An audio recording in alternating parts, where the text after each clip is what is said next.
2 Sundays in a row, a rather lengthy gospel, and one again next week. Last week, the Samaritan woman at the well, long, a story of her problems, her conversion, her willingness to let God restore her, refresh her with the water like baptism. Today, an equally long gospel, now of a man who is born blind. And the reason the gospels are a little long is to teach us more than one lesson. Even the tenor and the tone and the color of this day of Lent is a little changed. The purple given way to a softer, rosier color. The Lord telling us, say, there is more good news than bad news in my gospel. There is more than just Lenten penance. There is a Lenten joy. And what is that? And here's the man born blind who sees. What lessons does it have? I think there's a couple that holds out for us. I think, first of all, two things that you may miss because they're not really said. The first thing is, do you notice that this man who is blind, unlike other ones, doesn't call out to the Lord, Jesus, have pity on me, or Jesus, let me see? He doesn't. There's nothing recorded in this gospel where the man is asking to be given sight, and yet he's given sight. What are we to make of that? Well, I think many things, but perhaps a couple might be helpful. One is that sometimes we feel that my faith is not there, and I don't see what God can do, or I don't have the sense that God is going to change me. I don't always know what God is doing. That's true. Here, God has a plan for this man. And even though the man may not be aware of the plan, nor even aware that it's possible that God has a plan for him, God is already working. He comes to this man even before the man calls out. God is coming to all of us, even when our faith is weak, even when we don't assume God would come near us, even when we're not aware of God unfolding God's presence to us. God is there for this blind man and for us. He doesn't even ask for a healing, and yet God's desire is for us to be healed, for us to be whole, healed of the sin, healed of the brokenness, made whole of whatever it is that's tearing us apart, robbing us of our peace.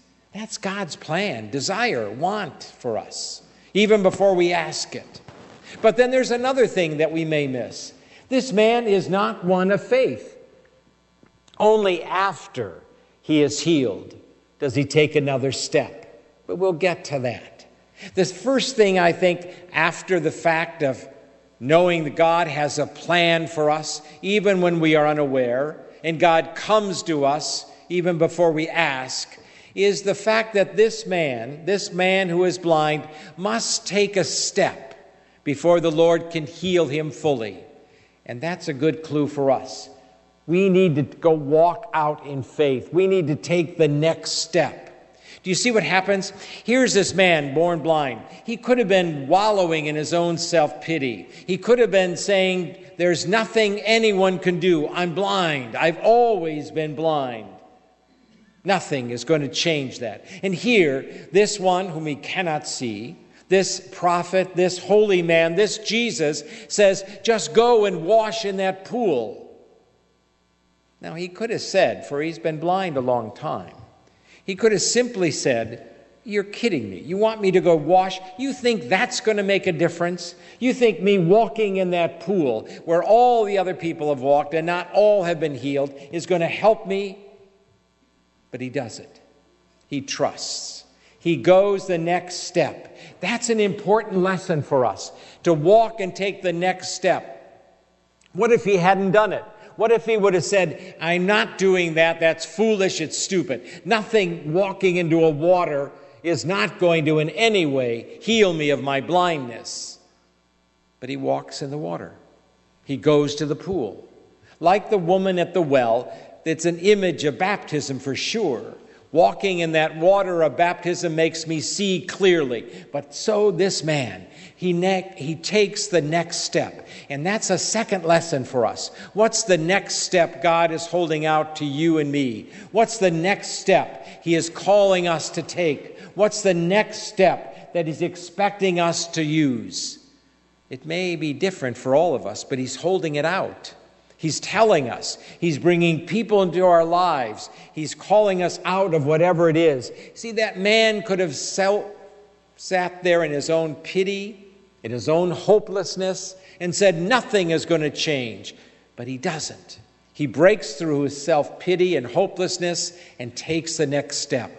How many of us need to break out of our own self-pity, hopelessness, our own small-mindedness, our own inability to see the possibilities of what God is doing and take that next step?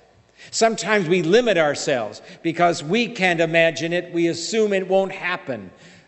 The man could not have imagined that walking in the pool would give him sight. You and I can't imagine what God will do with us if we take that next step. A step he's had planned for us, for he has a purpose for us. So move beyond your own pity or hopelessness, your own small-mindedness or your lack of imagination. And listen, let God lead you to the next step. That's the lesson here too. But also beyond that, it tells us that after he is seeing, once he has come out of the water, he must take another step. The Lord said, now that you can see, are you willing to believe in me? Do you believe that I am the one who they said I am, the Messiah, the Son of God? Yes, he finally says. He has faith after the fact. And that's a good lesson for us. Some of us feel, I don't have enough faith. I doubt. I don't have the strong faith my neighbors or friends have. I don't have that certainty that so many seem to live by. I'm not sure. Some of us feel plagued by past sin and faults, feel unworthy, not even respectable. The sins I have keep coming over and over in me. So why would God do anything for me? I feel I have to win God's approval or somehow gain God's love. And here this says no. Even when this man had no real outward faith, the Lord heals him and calls him. That's a good lesson for us. And finally, it seems what we need to have to walk out of our blindness is trust. Trust is a nice word, but trust happens when you look back on the past. Look where God has brought you from to where you are. All of us have some past, something in our life where God has worked, maybe taking us away from something and delivering us to something new, or helping us get to the place of wholeness and healing when we were in brokenness and sin. Our God has led us to this moment. There are times when we can look back and say, God has been there. And so in gratitude, I remove the blindness that makes me think God is no longer caring, or no longer near me, or no longer going to save me. A man born blind could not have imagined it. So take the lessons from that man, that we don't have to call out. God has a plan for us, and God is calling out to us. He is revealing to us what he wants from us. He's always near at hand. And that you and I just have to take that next step. No matter whether we can imagine it helpful or not, whether we believe it is possible or not, I take the next step and the step after that. Because I know my God has a plan and is there for me. Even though my faith may seem weak, my sin seem great, the next step is a healing one, a whole one.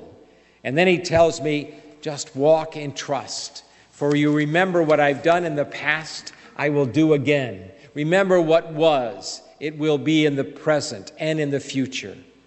The man born blind has a lot to tell us. But once more, it all centers on that water, that baptism that tells us from that time on, God will not let go of us.